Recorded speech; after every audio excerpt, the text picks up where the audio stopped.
Hi everybody, it's JT from the CC and JT Amateur Hour. That's the CC part over there. Say hi. Hello. And we're back for episode 229 of our podcast, of our Wow. Writers Podcast to help writers Right. write. To help writers write. We've been we're down to doing this podcast every 2 weeks because we're intermitting writer interviews, and we're hearing all sorts of fun stuff. And we've also have our second podcast going on with the Nevada Author Network, which is also a great deal of fun. Yes. So just a very quick explainer. The Nevada Author Network is a partnership with our LLC, Two More Books, and the Sierra Arts Foundation to elevate and highlight writers in the Northern Nevada region, and we're having a lot of fun with that. We are. We've done some really fun, interesting interviews with the Nevada Authors Network. And then we do this podcast where we open it up to the world, and gosh darn, we've just been learning so much, and we've been between the two. Our to be read pile is just climbing. I'm actually working on trying to get through some of my TBRs because I'm a little behind on that, and I am going to try to leave interviews when I can't, or reviews. We're doing interviews. Try to leave reviews when I can because reviews are so very important. Some of the people that we've notably posted so far is Linda Bailey, the spicy writer, Dr. Deb Kosman, who wrote a very fascinating memoir, Lost Kept Found, about her journey with her mother and the incredibly heavy mental burden of hoarding. It's just such a challenge. We had Jackie Turner back on. Jackie is always so much fun. She's great. She's been on both of our podcasts. Yeah, she's just fun, and we're so glad to have her.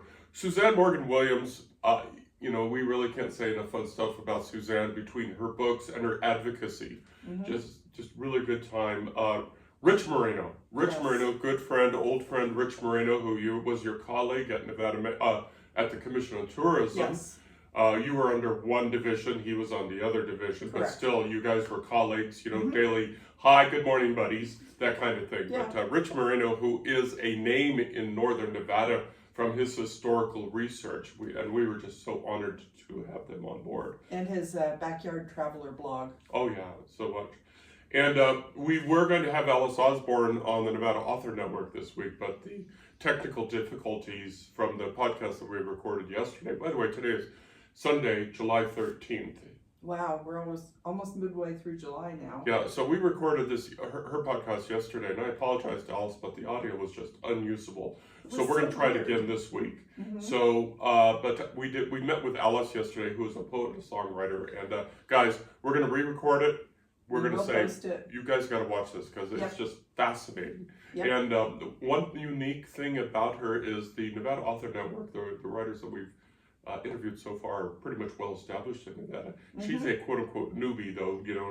She's been here for a couple of years. Right. She came from the East Coast, but she still has that fresh take on Nevada, which I find very fascinating. Well, and also she lives up in the Truckee area, which technically is in California, but a lot of people do, from the proximity to Reno, a lot of people do spend time in Reno, and she mentioned that, and how locals find it harder, Reno locals find it harder kind of to go up to Tahoe than folks from Tahoe find it to go down into the valleys. So we'll have to discuss that maybe more in depth on the next interview. But it was an interesting kind of a new take on it because, as JT said, a lot of us have been in Nevada for a long time. Not many are actually Nevada natives. We all came here from somewhere else for the most part. Except maybe for our son-in-law's family, which is a multi-generation family in the Reno area. But for the most part, a lot of people came here from other places, and many people have come here from California, like myself. So it's always interesting to hear someone who hasn't been here for a long time, but who has kind of a new perspective on the area. And we're also going to be interviewing Danny Nielsen, who's brand new to the Nevada Author Network, and I must apologize to Danny that I have not done my research on his stuff yet. So I don't know a lot about you, Danny, but I'm looking forward to it, and we're going to be interviewing him on this Friday. So we're going to be interviewing Danny on Friday, and we're going to be re-interviewing Ellis on Saturday, and hopefully we'll get the technical stuff worked out by then. Well, in the meantime, we may interview each other, Right. kind of as a test, but we will post that to the Nevada Author Network because we are members of the Sierra Arts Foundation, and at least these two of JT's books are in the Depot Gallery bookstore. We need to get up there and get more. I think they may be running low. And drop off copies for the Riverside Gallery as well. Yeah, so we're going to do an interview here sometime soon, and that'll be we'll do that for the Wednesday and see if we get the technical stuff. So lucky you get to find us again if you want. Woo! Okay. It will be a little different though, because it will be more toward personal writing journey instead of in this. We do talk about personal things, but we try to gear it kind of so that it will appeal to a broad range of writers, and I don't know how successful we are, but some people have been enjoying it. We have heard from numerous people at this point that they have been watching our podcast and they have enjoyed it. So thank you for watching. Thank you for watching. Now, there's no guarantee that Cubs will not be mentioned in that interview. But yay, Harry! Cubs. And earrings. I'm wearing my Cubs earrings. Go Cubs! Go Cubs! And yes, if you're a Cubs fan this year, you're in a good mood. Okay. Let's talk about the big event that's happening next week. Ooh. Yeah, it is next week. It is next week. Well, there are actually three big events happening next week. Let's talk about your big event that's happening next week. Groan. Go for it. So, next week, my book, Passion Restored, will be live on July 24th, 2025, which is coincidentally JT's birthday. Not important. Also coincidentally, it is our son-in-law's birthday. Yep. JT and our son-in-law celebrated birthday, so early happy birthday to them both. But it will be book birthday for Passion Restored, and I'm having a lot of fluctuating feelings on this at the moment because we're at the point where I've pretty much done what I can with it. It is live. It's just waiting for the release date, and the ebooks are on presale across a variety of platforms. Yeah, all over the place. Have been promoting it. Got a few, maybe a couple pre-sales on Amazon, but as usual, it is a challenge to get attention out there, especially I think in the summer. Yeah, and people are busy doing other things. We're going to segue to this too later in the podcast. So I did my title and cover reveal and finally got the proof copy, and we did an unboxing of that, and I have to admit that I was so tired that day. I don't know that I fully felt the excitement of opening it. I don't know if that showed when you did the video, but it was definitely, there were some tears. It's always exciting to see your book baby in person for the first time. So yeah, and I think the interview that she and I are going to be doing is going to be interviewing her because there's some questions that I want to ask, but I think I'm going to save them for that interview because I think that I think that we should dive a little deeper into that because those emotions didn't come out of nowhere. It's true. It's true. Those emotions have probably been years in development, and to see the book is probably it was probably a trigger, and so. True. So we're teasing here, I guess is what I'm trying to say. We'll talk about we'll do that interview. And we'll figure out why even now Cece is tearing up because I could see it over there. Thank you.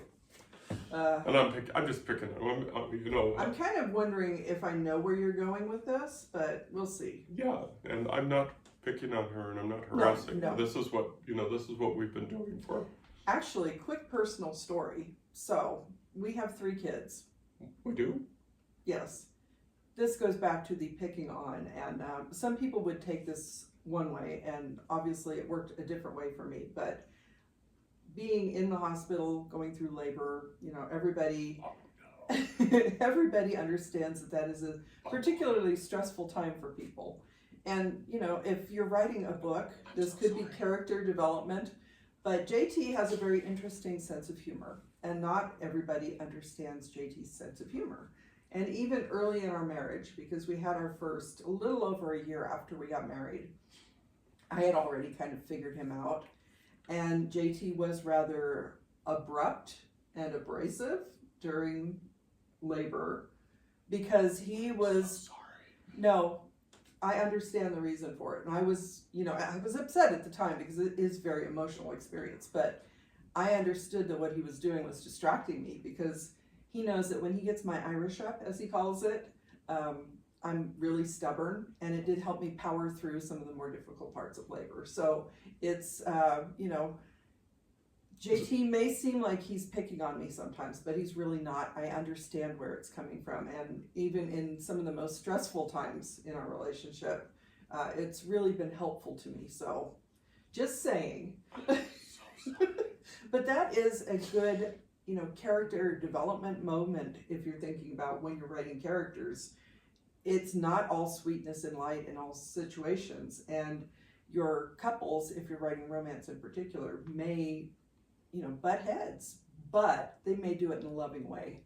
I think it's at this point, we've talked about this before in the past, that marriage is a culture unto itself. It's, especially if it's been for any period of time, but this is a culture that starts even before folks get married. Right. Where you start to pick up your own language and your own vibe and your own nonverbals, things like that. It happens in every marriage, every relationship, Right. even not just marriage too, siblings and work and things like that, where you have your own culture. And when you've had a culture that's been, like for 43 years, we can say, like one or two words and just crack up the other person, Garfield. Yes. Yeah. Yeah. And kind of to that point, the characters in this book come from very different backgrounds. So Angela Moran and Nicholas Sampson are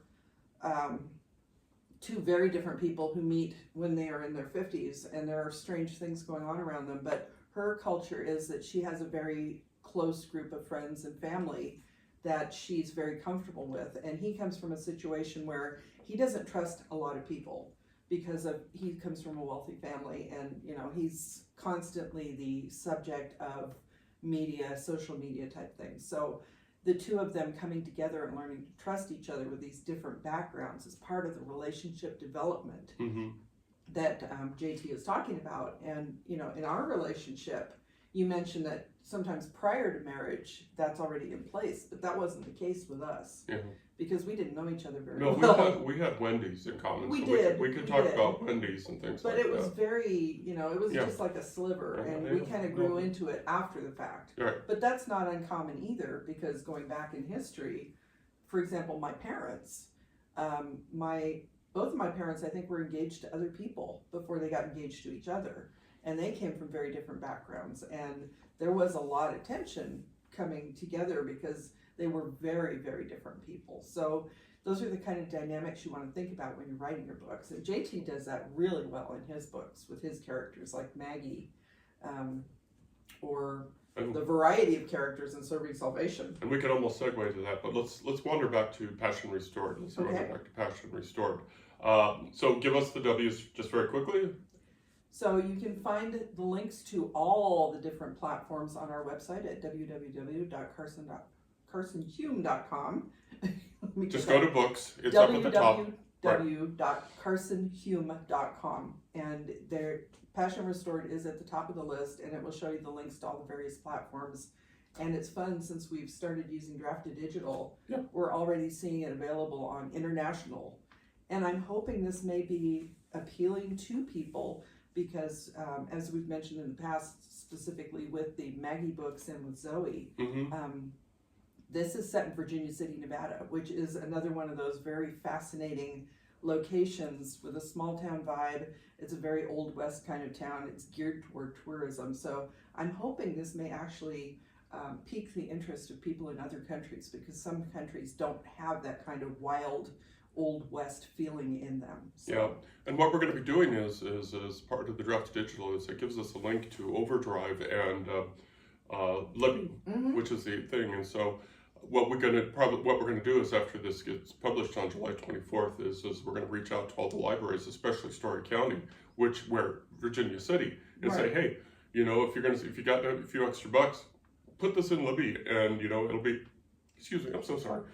It'll be there for everybody. And it should be hopefully budget, considerations with everything going on, please support your local libraries and advocate for them. Yes. But I do know people at the Nevada State Library, so hopefully this will actually also be in the Nevada State Library, and I may donate a copy to their Talking Books program if they have the time and the bandwidth to handle that. They do have one of JT's books recorded. I don't know if it's live yet, but we are trying to make it something that people who can't easily read a book on their own have access to as well. Yep. And we're going to go ahead and segue to the subject of book 3. Maggie book 3, or see, we have 2 book 3s going on here. Yeah, book 3s, and they're both sitting on my computer right now at various steps in the editing process. We'll start with Serving Salvation. Serving Salvation is probably going to be the next book that comes out. It's got one more round of editing to go, and I need to get it back to our friends at redadept.com. No, it's actually, I think it's redadeptediting.com, but it's Yes. Redadept. And so it's the 3rd book of the Serving Salvation series. It is probably going to come out either in late August or early September, depending on the edits. Correct. Depending on the edits, when the edits get done. I don't think it's probably going to be, it's going to be a Labor Day book, but that's fine. The fun books, great covers, just coda. But the difference between those books and these books, the difference between the Serving Salvation series is I'm pretty sure I'm not going to be writing any more books from that aspect. Now I do have prequels coming out, which is the Finding Salvation series, but not to get those two mixed up, which I do all the time. But the Serving Salvation, I'm pretty sure is just going to be an enclosed set, although somebody has already hinted at a 4th book, but I would have no idea where to go from it, and I don't really want to think about it. But there's also prequels, which is the Finding Salvation, and those are going to come out later this year and early next year. So. And just so you know, these are full novels. Each of the 3 books are full novels in their own right, and they should be read in order. The Finding Salvation are actually novellas, so they're shorter versions. They will not be coming out in paperback until all 3 of them have been released, and they happen before Serving Salvation, obviously prequels, but I don't think you necessarily need to have read Serving Salvation to read Finding Salvation. So they are connected kind of loosely, but you don't have to read the 2 different series in any particular order. Right. Then moseying over to Maggie. Maggie is, again, in various stages, but we call this the Maggie series because of Sheriff Maggie Doan. Her character is named after the sheriff in High Noon, and that was on purpose. So this is my most successful series, and unlike the Serving Salvation series, this book series is going to continue. I'm already outlining book 4 in my brain. I'm so tempted to flip someone off right now, but I'm not going to do it. I'm not going to. Okay. But I'm already outlining book 4 in this series because I did a pretty decent cliffhanger in book 3. Sorry about that, but that's what I do. All of these books generally have cliffhangers. And so the book 3 will be released on the Real Nevada Day, October 31st. And after I get the Finding Salvation books out the door, that's when I'm going to start working on book 4 of the Maggie series. And that is open-ended. I have no idea how far it's going to go. I'm just keep writing it. People like it. It's my most popular series. It's most popular book. So we have talked about it previously, and Zoe currently is a standalone. And you've said more than once that Zoe is your favorite, that you're proudest of Zoe. Do you foresee, there is the possibility that you could continue it into a series? Do you foresee that happening? Yeah, I do. I did set it up for a sequel. And I kind of have one that's sort of in my brain, but the one in my brain right now is Maggie, so it's going to be Sheriff in Nevada book 4 before I move on to Zoe or any of other books. I don't think any other books. Well, I figure with Hope Knocks Twice, and we haven't talked much about that series. We really should give it more love, but that's the Emma Parks series. Is Child Protective Services. Yes, I believe that one is pretty much wrapped up. It's a 3-book series, and there is a compilation. Series. The Tucci is a duology. Yeah, and it's done. So Emma's a trilogy, Tucci is a duology. Passion Restored, I've planned this as the beginning of a 6-book series, but as I've been talking about the characters, because the overarching series will follow a group of investigators, paranormal investigators, and I have at least the first 3 books set up and ready to go. I have the second 3 books planned, but I'm thinking there may actually be more books because there are other characters who could have really interesting backstories, and each of the books in the series will have a different main couple. So for example, Angela and Nicholas in the first book, but there will be a couple of people who are common throughout all of the books, even though all of the characters kind of pop up now and then because there is a friends group. So it will be interesting to kind of the interplay of the characters and situations as this series progresses. So that one, my original plan for 6 books may actually extend out to more. And I have another series that I want to work on, but I don't know, this one may take over for a while.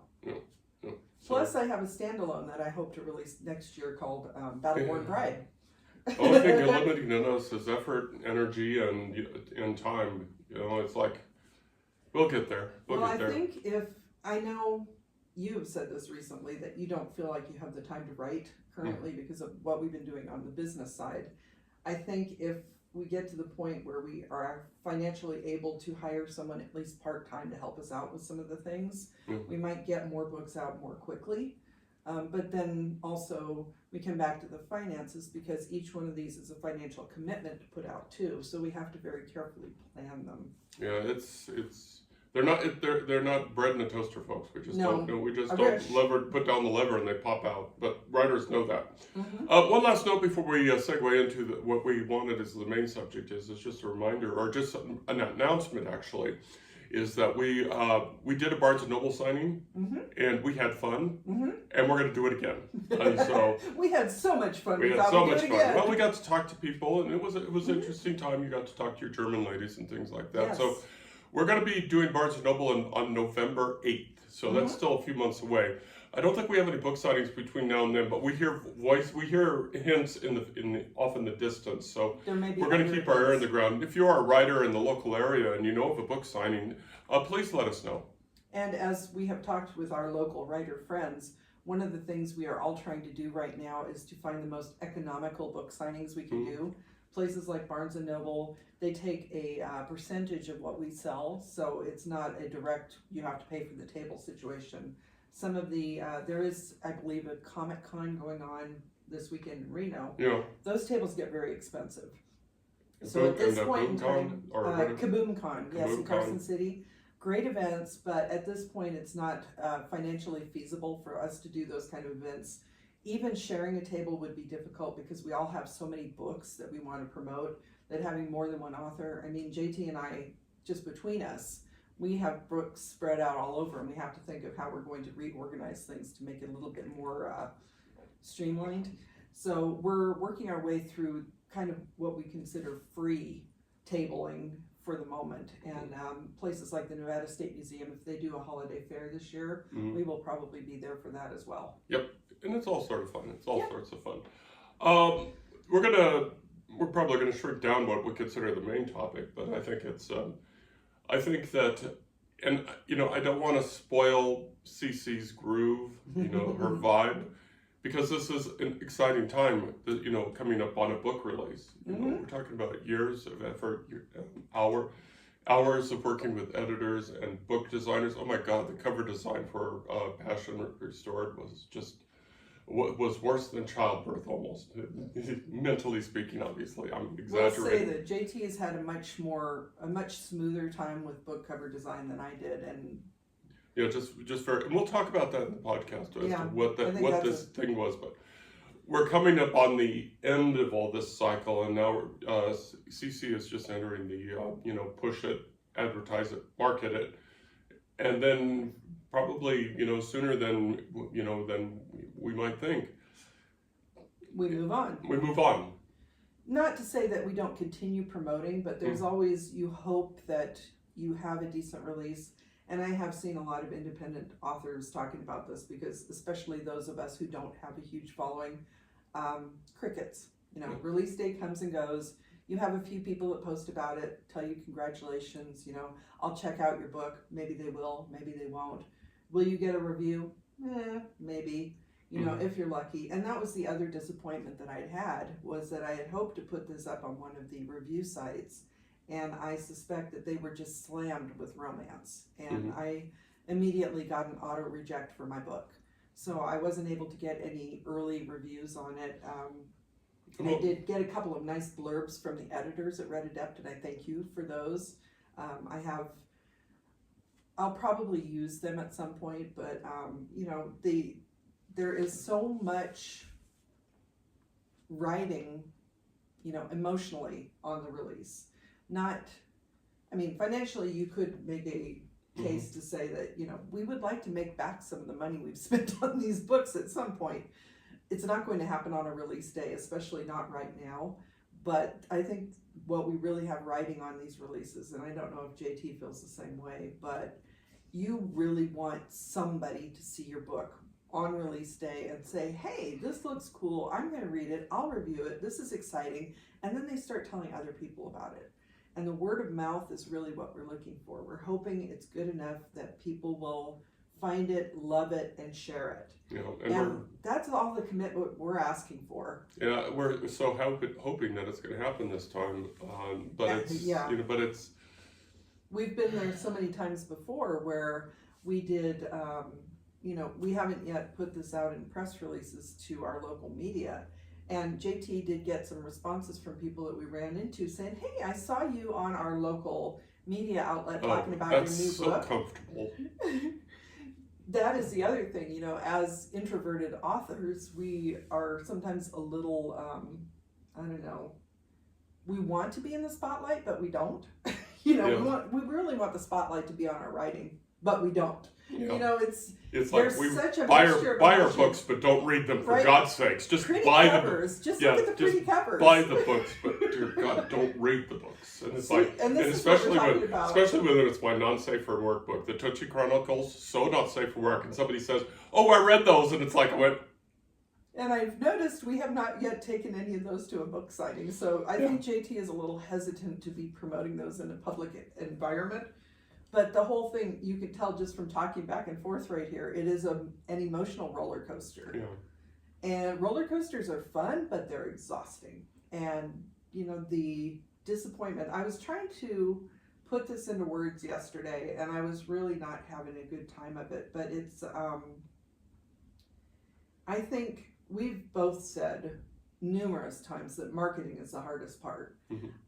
I think that's true up to a point. I think it's the emotional toll that we feel after doing all this marketing, after all the writing, the editing and everything, and then the crickets. And it's just like, it feels a little bit, it reminds me of, being back in elementary or middle school when they're picking teams for, you're playing softball at recess or something, and you're the last person. It's like, oh, do we have to have that person? That's kind of what it feels like when you release your book. It's like everybody kind of looks at all the other books on the shelf and they go, oh, I'll take that one, and I'll take that one. Oh, well, I suppose if that's the only one left, And it's kind of, it feels like you're being rejected after all the time and effort that you put into your writing, even though they haven't really given it a chance. So it's hard. It's hard. It's an emotional roller coaster. It's just a lot of emotional investment, and then to hear the crickets every single time is a challenge. But it's so then of course the logical question is why do we set ourselves up for that? And what we're doing here is we're trying to take the long view. We're trying to think of this as an investment that hopefully one day somebody will catch on. And it may take, we're on day 15 of the overnight success plan, or year 15 of the overnight success plan. 40. Yeah, it's a burden. It's a burden, but we're also hoping that if they don't catch us on release, then maybe X number of days, months, years from now, somebody will pick it up, give it some attention, and then give the rest of our catalog some attention, and then it will catch on. Yep. Probably by then I'll be dribbling oatmeal down my chin, but it's... Well, we are older writers, and we are still somewhat vital, you might Mhm. say. We are able to take care of ourselves, and we go out and travel a little bit when we can. Not doing much this year because we're spending all our money on our books, but I think we're hoping that maybe somebody will catch up with what we're writing before we get to the point where we're dribbling oatmeal. And you think about even people like Stephen King. He was so disappointed in his own writing at one point that he threw Carrie in the trash. Right. And it took a while for people. There's always a series of rejections that even really popular writers have gone through before they get picked up. So we're hoping, there are, I looked it up, probably about 6,000 books released each day at this point because independent publishing has become such a juggernaut. And that's not a bad thing because it provides so much variety for people. You can find someone that you can relate to based on all the different authors who are writing now. But that also makes it really hard for you to stand up above the crowd. Mm-hmm. And I made the analogy in an interview recently that it's like our books are floating in the ocean, and every once in a while, one of them might wash up on shore and somebody will pick it up. And somebody thought that was a really appropriate analogy because you think about how vast the ocean is and how many creatures and things are out in the ocean and how often things actually wash up on the beach. The statistics don't look great, but the hope is always there. And hope is the big driver. Hope. Yep. There's a lot of hope in our books. There's a lot of hope in our business. There's a lot of hope in our lives that someday somebody will do it. And here's the reality for us. And I know I'm speaking for CC. We're going to be writing anyway. We're going to be writing no matter what. We could spend the money because, as CC said, we're not vacationing. We're not taking trips like we used to. And believe me, we want to. But we've redirected our funds to the writing experience. That was a conscious decision. We set up an LLC, money. We paid for licenses, money. And we paid for this, that, and the other thing. And we're going to be doing this for a while when we could be traveling. And because we believe in ourselves, we believe in our products. And we understood going in that it was going to be a heavy lift. And it's going to continue to be a heavy lift no matter what. But we're going to leave something behind that we wouldn't leave if we were at the top of Mount Fuji taking pictures of each other. We are going to be leaving something behind of us for our kids, for our grandkids, to say, these are our our ancestors. They wrote these books. And maybe from that, maybe they'll gain some benefit. But, we're leaving something tangible that they can put in their hands. So, there's so many good reasons to be a writer, and we could list them forever. But if you're a writer, you already know them. So I think we do it for the satisfaction of putting something out there that it's a part of us. It is painful to do it. It's opening a vein on the keyboard type of situation, but it's still, like JT said, we're hoping that someday our descendants will read it. Our grandkids obviously are not interested right now, and their mother writes as well. So it's just like whatever. You can't even get our own family to read our books. So it's not big. I mean, my stepmother. Yeah, your stepmother figure is reading our books, so that's fun. And our in-laws by marriage situation, we've had some of those read our books. Some of your cousins have read our books. The president and vice president of our fan club are fantastic people. I don't mean to neglect them in what I'm saying, but it's you can only have so many friends and family before you need to really expand. And we have had some of my former coworkers, friends. But you see, the numbers are just. Yeah, it's a handful of people. It's a handful. And we acknowledge that, we accept that, and we move on. So and we appreciate them reading and giving us feedback because some of them have also been beta readers. So yeah, we keep thinking that this is going to be the one, and then when it isn't, then we we're a pitcher on a baseball mound. We forget the last pitch and we move on to the next pitch, and Yeah, and I mean, every time we look over at our little bookshop, which by the way is really stocked up, so if you want to buy some autographed copies directly from us, please do. The prices will not be changing on those books because we've ordered them before the prices have gone up in other places. So if you want to get a less expensive copy, Yep. autographed, and maybe in the future some fun swag. I'm working on that idea. So. But anyway, so you were saying something about looking in our little library? Looking at our little library and seeing how much we've put out there, even though we move on from it, it's there is a satisfaction in that too. Because I know JT constantly looks over there and goes, "I wrote all that." Just very quick story. During summer in my high school, between my junior and senior year, I did a little bit of a construction, and that building still stands. And I go by that building every once in a while, and I go, I did that, or I was a part of that. Obviously, I was a very, very teensy part of it, but I was still a part of it. And I got to thinking that, how people who work in construction can see what they do all around their hometown. Mm-hmm. Well, and it's like, I wish I did something like that. I kind of wish I was in construction so I could leave those kind of things. And you know what? I am. It's just these. You're building these. It's these and my other books. So, I am in a kind of the construction business. It's just people, and people do go into them and they do experience their lives in them. Mm-hmm.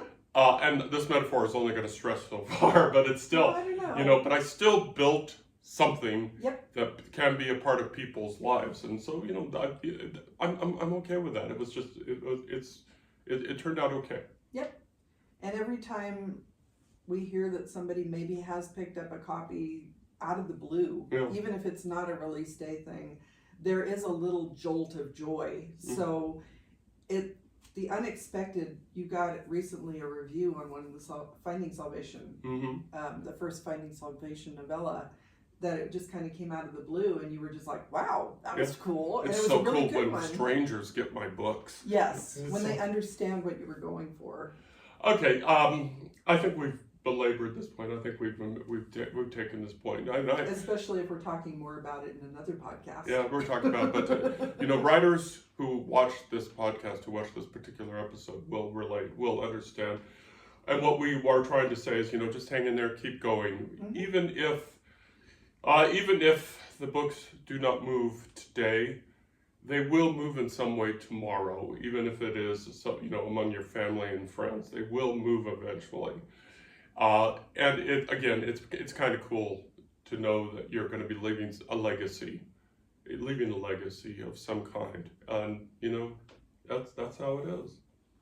And like we said, there's so much variety out there now. There are so many writers with different cultural backgrounds that are writing stories that would probably not make it through the traditional publishing process. So we can't be upset that there are so many. They're not competitors, they're colleagues. Yeah. So many colleagues releasing books at the same time that it's like, we're all diluting the excitement for each other, but we're also supporting each other because we know how hard it is. We are excited every time one of our colleagues releases a new book because we know how much time and effort went into it. So we're hoping that by talking about these kinds of disappointments that we're helping people realize they're not alone. And to just keep on keeping on, because someday one of us is going to hit it big, and then maybe we could bring our friends up with us. It's like, if you're done with our books, check out this one. And we forgot the obvious point. If you are an independent writer and you have hit it, good job. Congratulations. That's so awesome. We know what you went through, or we have empathy for what you went through. We obviously don't know, but we have empathy for what you went through, and congratulations. You deserve a humongous... You and your creative team deserve a humongous pat on the back. So well done, done. So we're gonna go ahead and wrap up this experience. Is there anything else we want to chat about, just very quickly? No, I think we've covered it. And like you said, we'll be doing our one-on-one interview for the Nevada Author Network. So go ahead and check those interviews out too, because we really have a lot of fascinating Nevada writers. And we are learning things about, like you mentioned, Alice Osborne, who's doing poetry and songwriting, which is much different from what we're doing in the prose portion of the writing venture. So we do have a variety of people there that you can check out: romance, young adult, memoir. memoir, murder mystery. There's so many check different that things. all out. And you can do that, by the way, commercial time, is by running over to our website. Please run to www.carsonhume.com. The main links are right there. You don't have to scroll down. I put them up there at top for the reason. If you want to check out the writers, there's a link right there that says writers. Mhm. If you want to check out our books, there's a link right there that takes you to our bookstore. There's a link right there that takes you to a PDF, which somebody has to update. Yeah, somebody has to update the PDF to talk about her, to include her new book. Oh yes, that's true. Yeah, there's a PDF there, Forgot PDF about explainer, which talks about our books, and there's links to our books and our podcast, interviews, and just so much fun stuff. You can learn more about us. You can reach out, and contact us, and ask questions. Or if you're a writer, then if you're part of the Nevada Author Network or part of the want to be just in one of our general conversations, that's how you get a hold of us. And we would really, if you are a writer, we would love to have you on. Yep. Anything else? No, I think we've covered it. We're just looking forward to putting out more books, and hopefully we'll continue doing our podcast for a long time because, like you mentioned, this is episode 229. Yeah. And we don't have any plans of stopping that anytime soon either. Yep. So y'all take care. So sitting over there, Cece. And over there's JT. Read. Coming soon. Please check it out and check out all of our books. Thank you. Bye. Bye.